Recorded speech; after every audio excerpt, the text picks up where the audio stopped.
বিসমিল্লাহির রহমানির রহিম। ইন্নাল হামদুলিল্লাহি ওয়াসসালাতু ওয়াসসালামু আলা রাসূলিল্লাহি ওয়া আলা আলিহি ওয়া আসহাবিহি ওয়া সাল্লামা তাসলিমান কাসিরান মাজিদান ইলাই ইয়াউমিদ্দিন, আম্মা বাদ।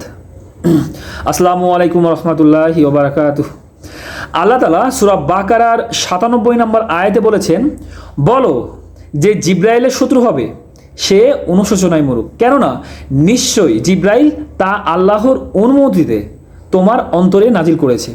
তার সামনে থাকা কিতাবের সমর্থক, হিদায়েত ও মুমিনদের জন্য সুসংবাদ রূপে। এই আয়াতটির তাফসির হাদিসে এইভাবে আসছে যে কিছু ইহুদি আলেম নবী করিম সাল্লাল্লাহু আলাইহি সাল্লাম এর নিকট এসে বলল, আপনি যদি আমাদের প্রশ্নের সঠিক উত্তর দেন তাহলে আমরা ঈমান আনব, কারণ নবী ছাড়া এই প্রশ্নগুলোর উত্তর কেউ দিতে পারবে না। তিনি রাসূল সাল্লাল্লাহু আলাইহি সাল্লাম তখন তাদের প্রশ্নের সকল উত্তর দিলেন।